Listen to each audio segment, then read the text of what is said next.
ടൗണിലൂടെ ഇങ്ങനെ വരിക. അപ്പോഴാണ് ബാംഗ്ലൂരിൽ നിന്നുള്ള ഒരു സർക്കസ് കമ്പനിക്കാര് ഒരു പുലിനും ഒരു സിംഹത്തിനും ഒരു കൂട്ടിലാക്കിയിട്ട് തിരുവനന്തപുരത്തേക്ക് കൊണ്ടുപോയായിരുന്നു.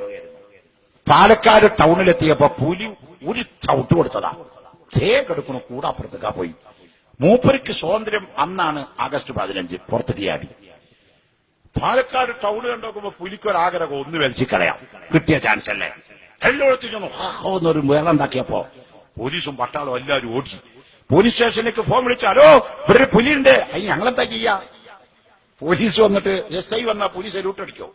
DGP വന്നടിക്കോ പോലീസ് സല്യൂട്ട്? പുലിക്കെന്ത് DGP? അതുകൊണ്ട് കളക്ടർ പറഞ്ഞു വേഗം തന്നെ പുലിയെ പിടിച്ച് ഉടനെ ഉള്ളിലാക്കണം പോലീസിനേട്. കളക്ടർ പറഞ്ഞാൽ കേൾക്കണ്ടേ? പോലീസ് വന്നു. വരോടാ പുലി വെച്ചു. പുലി അതാക്കണ അവിടെ ഉണ്ടില്ലേ, അങ്ങോട്ട് പോകാൻ തയ്യില്ല, നിൽക്കാൻ. അങ്ങനെ എന്ത് ചെയ്യണമെന്നറിയാതെ വെടിവെക്കണോ കൊല്ലണോ മയക്കുവെടി വെക്കണോ എന്നൊക്കെ അറിയാൻ വേണ്ടി ഇങ്ങനെ സംശയിച്ചിരിക്കണക്ക് പുലി കയറിയിട്ട് ഒരുത്തന്റെ ആൾക്ക് പിടിച്ച് ഒരാറ്റ കയറാം. അവന്റെ കഴുത്തിൽ 2 കഷ്ണായി. ഇത് കണ്ട് പാലക്കാട് നിൽക്കുന്ന ആദിവാസി അവന്റെ തലയിൽ ഒരുപാട് കാഞ്ഞിരത്തിന്റെ വലിയ വടിയായിട്ട് വരികയാണ്. അവൻ കുഴച്ചു വരുന്ന പുലിയെ കണ്ടപ്പോ തലയിലിരിക്കുന്ന ഈ സാധനത്തിൽ നിന്ന് 2 എണ്ണം വലിച്ചു മൂരിയെടുത്തിട്ട് ഒരാറ്റാത്തല്ല് പുലി ഹറമയ്യത്ത അവിടെ വീണു. അപ്പോഴത്തിന് യമന്മാര് വന്നു. വളരെ തന്ത്രപരമായി നമ്മൾ പുലിയെ കീഴടക്കിയിരിക്കുക. പോലീസിന്റെ ഭാഷയാണ് പത്രക്കാരെഴുതി. ആദിവാസിയുടെ ഈ മൈത്തായില്ലെങ്കിൽ കാണാറുന്നു തന്ത്രം മന്ത്രമൊക്കെ. വളരെ തന്ത്രപരമായി നമ്മൾ പുലിയെ കീഴടക്കിയിരിക്കുകയാണ്. കലക്ടർ വന്നു. ആരാ കൊന്നത്? ഇയാളോ? കൈ കൊടുത്തു. മാരിമുത്തുവിന് അഭിനന്ദനം. തുണി പൈതെടുത്താ പാവം പറഞ്ഞു. എന്ന് മനസ്സിലായിട്ടില്ല. ഞാൻ പ്രത്യേകിച്ചൊന്നും ചെയ്തില്ലേ, തായോണ്ട് തല്ലി കൊടുത്തിട്ടുള്ളൂ. മൂപ്പര് സാധാരണ ചെയ്യുന്ന പരിപാടി ടൗണിൽ ചെയ്തേ ഉള്ളൂ, പ്രത്യേകിച്ചൊന്നും ചെയ്തിട്ടില്ല. കലക്ടർ പറഞ്ഞു ഇങ്ങനെ ഇത്രയും മനുഷ്യരുടെ ജീവൻ രക്ഷിച്ച ഇദ്ദേഹത്തിന് നമ്മൾ അഭിനന്ദിക്കുകയാണ്. ധീരതക്കുള്ള അവാർഡിൽ അടുത്ത കൊല്ലം ഇയാളെ നമ്മൾ രാഷ്ട്രപതിയുടെ അവാർഡിന് തെരഞ്ഞെടുക്കും. പത്രക്കാരെഴുതി പുലിയെ കൊന്ന ആദിവാസിക്ക് ധീരതക്കുള്ള അവാർഡിന് റെക്കമെൻഡ് ചെയ്യുമെന്ന് പാലക്കാട് ജില്ലാ കലക്ടർ. അങ്ങനെ ഇരിക്കുമ്പോ ഡൽഹിയിൽ നമ്മുടെ മന്ത്രി, അവിടെ ഈ മന്ത്രി അന്ന് അവിടെ ഹയാത്തിലുണ്ട്. അവൾ അറിഞ്ഞു ആഹാ പുലിനെ കൊല്ലും. അപ്പൊ ഒരു പാവം പിടിച്ച മനുഷ്യന്റെ ആൾക്ക് കടിച്ചങ്ങോട്ട് മുറിച്ചിട്ടുണ്ട്. നോട്ടീസ് വന്നു കലക്ടർക്ക്. അകാരണമായി പുലിയെ കൊന്നവന് ധീരതക്കുള്ള അവാർഡ് കൊടുക്കുമെന്ന കലക്ടർക്ക് എക്സ്പ്ലാനേഷൻ നോട്ടീസ്, കാരണം കാണിക്കൽ നോട്ടീസ്. നമ്പർ 1, പുലിയെ കൊന്ന ആദിവാസിയെ അനധികൃതമായി വന്യമൃഗത്തെ വേട്ടയാടി എന്ന പേരിൽ വിചാരണ കൂടാതെ ജയിലിലിടണം. ആദിവാസി പറഞ്ഞു ഏമാനെ ഞാനെന്ത് പേച്ചു? ഇന്റർനെറ്റ് ചീറി വന്ന സാധനത്തിന് കൊല്ലിയന് ഞാൻ ഈ ജയിലും പോണോ? നിങ്ങളെന്റെക്ക് മാലട്ട് എന്ന് കലക്ടർ പറഞ്ഞു. തന്നെ പിടിച്ചോണ്ടിട്ടില്ലെങ്കിൽ എന്റെ ജോലിയാ പോണു. വാദി പ്രതിയായി. സുബ്ഹാനല്ലാഹ്. അവസാനം സുപ്രീം കോടതി ഇടപെട്ടുകൊണ്ടാണ് ആ കേസ് ഡിസ്പോസ് ചെയ്തു കൊടുത്തത്. ഞാൻ പറഞ്ഞു വരുന്നത് ആ മനുഷ്യനെ കൊന്നപ്പോ അവിടെ വിലയുണ്ടായില്ല. ആ മനുഷ്യനെ കൊന്നപ്പോ എക്സ്പ്ലാനേഷൻ നോട്ടീസ് വന്നില്ല. എന്നാൽ പുലി മോശമാണെന്നല്ല ഞാൻ പറഞ്ഞത്. പുലിനെ കൊന്നതിന് വിശദീകരണ നോട്ടീസ് ചോദിക്കുകയാണ്. അള്ളാഹു പറയുന്നു ഇങ്ങനത്തെ ഒരു കാലം നിങ്ങളിൽ വരുന്നതാണ്. ലഹും ഖുലൂബുൻ ലാ യഫ്ഖഹൂന ബിഹാ വലഹും അയ്നുൻ ലാ യുബ്സിറൂന ബിഹാ വലഹും ആദാനുൻ ലാ യസ്മഊന ബിഹാ ഉലൈക കൽ അൻആം. മൃഗങ്ങൾക്ക് തുല്യമാണെന്ന് പറഞ്ഞിട്ടല്ല പറഞ്ഞു. മൃഗങ്ങൾക്ക് കിട്ടുന്ന പരിഗണന പോലും നിങ്ങൾക്ക് കിട്ടില്ല. ബൽഹും അദൽ. അതിനേക്കാൾ നിങ്ങൾ അല്ലാഹു തരം താഴ്ത്തിക്കളയോ. കാരണം എന്താണെന്നറിയോ? നായക്ക് കിട്ടുന്ന വില നമുക്ക് കിട്ടുമോ മോനെ? നിങ്ങൾ പത്രത്തിൽ വായിച്ചില്ലേ?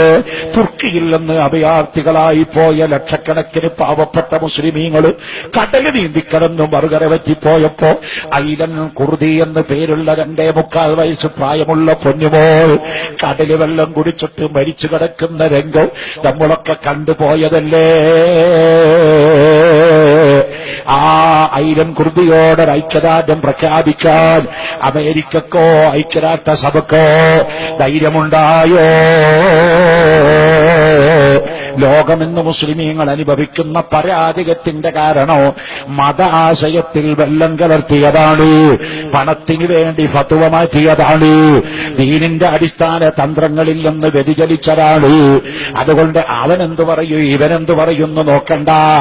നാളെ ചില ആളുകൾ പറയും, നിങ്ങൾ കണ്ടോ പാരീസിൽ പർദ്ദ ധരിച്ചാൽ 8 കൊല്ലം കഠിന തടവാട് മോനെ. പാരീസിൽ പർദ്ദ ധരിച്ചാൽ 8 കൊല്ലം കഠിന തടവാണ് എന്ന് വെച്ചാൽ നമുക്കൊരു ഫത്വ ഇറക്കാൻ പറ്റുമോ? അവിടെയുള്ള പെണ്ണുങ്ങളൊക്കെ പാരീസിൽ നടക്കുന്ന ലോകത്തിലെ ഏറ്റവും വലിയ വേശ്യാലയം നടക്കുന്ന കൂട്ടിക്കൊടുപ്പ് നടത്തുന്ന സ്ഥലമാണ് പാരീസ് അങ്ങാടി.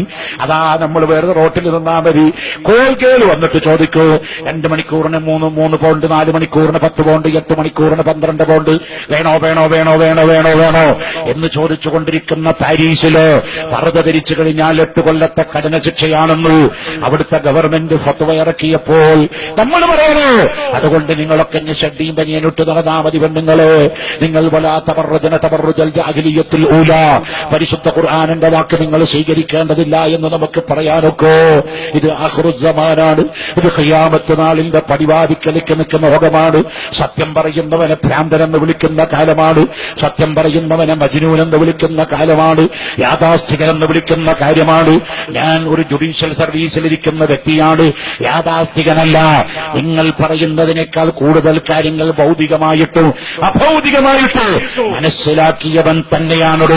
എന്നാൽ അതിന്റെ അപ്പുറത്താണ് പരമശക്തനായ അല്ലാഹുവിന്റെ ബുദ്ധിയെന്ന് ആ തിരിച്ചറിവ് എനിക്ക് എന്റെ ഹൃദയത്തിൽ അല്ലാഹു ചെറിയ നിലക്ക് ഇട്ടു തന്നതുകൊണ്ട് ഞാൻ പറഞ്ഞു പോകുകയാണ്. അല്ലാഹുവിന്റെ ദീനെന്ത് പറഞ്ഞു? ചെയ്യണ്ടെന്ന് പറഞ്ഞോ ചെയ്യണ്ട, ചെയ്യണമെന്ന് പറഞ്ഞോ ചെയ്യണോ? അത് ബുദ്ധിക്കനുസരിച്ച് മാറ്റാനും നിവർത്താനും നമ്മൾ മെനക്കെട്ട് പോയാൽ നമ്മൾ വളരെ മോശപ്പെട്ടവരായി, ലോകത്ത് ഒന്നിനും കൊള്ളരുതാത്തവരായി മാറിപ്പോകും മക്കളെ. അതറിയാൻ വേണ്ടിയാ നിങ്ങളോട് ഞാൻ പറഞ്ഞത്. ഞാൻ ഓർത്തുപോകുകയാണ്, ഒരു കാലത്ത് മുസ്ലിമീങ്ങളെന്ന് പറയുമ്പോൾ ഈ നാട്ടിലെ ഹിന്ദുക്കൾക്കെന്ത് ബഹുമാനമായിരുന്നു, ഒരു കാലത്ത് മുസ്ലിമീങ്ങളെന്ന് പറയുമ്പോൾ ഈ നാട്ടിലെ ക്രിസ്ത്യാനികൾക്കെന്ത് ബഹുമാനമായിരുന്നു, ഒരു കാലത്തെ തങ്ങന്മാരെന്ന് പറഞ്ഞാൽ ഈ നാട്ടിലെ ഹിന്ദുക്കൾക്കും നസ്രാനികൾക്കും നിരീശ്വരവാദികൾക്ക് വരെ തങ്ങളാ വരുന്നത് എന്ന് പറഞ്ഞാൽ എന്തോ ഒരു ബഹുമാനമായിരുന്നു. ആ ബഹുമാനം റെസ്പെക്റ്റുമൊക്കെ പോയിട്ട് ഇപ്പൊ എടാ തങ്ങളെ വാടാ മൊയ്യേറെ എന്ന് വിളിക്കുന്ന സമാനിലേക്ക് നമ്മൾ എത്താനുണ്ടായ കാരണമെന്താണ്? അടിസ്ഥാന പ്രമാണങ്ങളിൽ നിന്ന് മുസ്ലിം ലോകം വ്യതിചലിച്ചു പോയി. അല്ലാഹു പറയുന്നു, നിങ്ങൾ വഅൻതുമുൽ അലൗന ഇൻ കുന്തും മുഅ്മിനീൻ, മുഅ്മിനീങ്ങളാണെങ്കിൽ നിങ്ങൾക്ക് സഹായമുണ്ട്, മുഅ്മിനീങ്ങളാണെങ്കിൽ നിങ്ങൾക്ക് വിജയമുണ്ട്, മുഅ്മിനീങ്ങളാണെങ്കിൽ നിങ്ങൾ ഉന്നതന്മാരാണ്. ലോകചരിത്രം നമ്മൾ നോക്ക്. മുസ്ലിമായിരുന്ന കാലം മുഴുവൻ നമ്മളെ ഒരു മതക്കാരും ഭീകരനും തീവ്രവാദിയും തെമ്മാടിയും അക്രമിയൊന്നും ആക്കിയിട്ടില്ല. ഇവിടെ ഇപ്പോ ആടിനെ പട്ടിയാക്കുന്ന പരിപാടി നടന്നുകൊണ്ടിരിക്കുന്നുണ്ട്. നമ്മൾ മുസ്ലിമീങ്ങളത് തിരിച്ചറിയണം. നമ്മൾ തിരിച്ചറിഞ്ഞിട്ടുണ്ട്, പോരല്ലോ. രോഗത്തിനല്ലേ ചികിത്സിക്കേണ്ടത്? രോഗത്തിനാ ചികിത്സ വേണ്ടത്. രോഗമില്ലാത്തതിന് ചികിത്സിച്ചിട്ട് കാര്യമില്ലല്ലോ. അപ്പൊ രോഗം നമുക്കല്ല, രോഗം നമുക്ക് രോഗമാണെന്ന് പറയുന്നവർക്ക് അവർക്ക് ആ തിരുത്തി കൊടുക്കേണ്ടത്. ഈ വയലിപ്പോടെ സംഘടിപ്പിച്ചത് വലിയുള്ളാഹി CM എഡ്യൂക്കേഷൻ സെന്റർ സംഘടിപ്പിച്ചു. വയലിന് വന്ന 99.9% ഓൺലി മുസ്ലിങ്ങളാണ്. 1% 1% മുസ്ലിമീങ്ങളല്ലാത്തവർ ഈ മജ്ലിസിലോ പരിസരത്തോ ഈ വാല് കേൾക്കുന്നുണ്ടാവുള്ളൂ. ഇനി ഓൺലൈനിലൂടെ എങ്ങാനും അതർ കാസ്റ്റ് ആൻഡ് കമ്മ്യൂണിറ്റീസ് ഈ വാല് കേൾക്കുന്നുണ്ടോ അല്ലാഹു ആലം, എനിക്കറിയത്തില്ല. അതിനെ സാധ്യതയുള്ളൂ, സ്കോപ്പുള്ളൂ. പക്ഷേ വാല് പരസ്യമായി പട്ടാപ്പകൽ കൊട്ടുപള്ളി അങ്ങാടിയിലും കോഴിക്കോട് ടൗണിലും വിളിച്ചു പറയേണ്ട യാഥാർത്ഥ്യങ്ങളാണ്. എന്താ പറയേണ്ടത്? അല്ലാഹുവിന്റെ മതം എന്താണ്? ഇസ്ലാം പരമപരിശുദ്ധമാണ്, സത്യമാണ്, ഒരു ഉറുമ്പിനെ പോലും നോവിക്കാത്ത മതമാണ്, ഒരാളെയും അകാരണമായി ഉപദ്രവിക്കാൻ പഠിപ്പിക്കാത്ത മതമാണ്, ഇങ്ങോട്ടടിച്ചവനെ പോലും അങ്ങോട്ട് തിരിച്ചടിക്കരുതെന്ന് പഠിപ്പിച്ച മതമാണ്. ലോകത്തെ ഏറ്റവും വലിയ സാഹോദര്യവും സമത്വവും കാരുണ്യവും ലോകത്ത് പഠിപ്പിച്ചവർ നമ്മളാണ്. ആ നമ്മളെയാണെന്ന് വാദി പ്രതിയാക്കിയിട്ട് തീവ്രവാദി, ഭീകരവാദി, ടെററിസ്റ്റ്, മറ്റത് മറിച്ചത് എന്ന് വിളിച്ചു പറഞ്ഞുകൊണ്ടിരിക്കുന്നത്.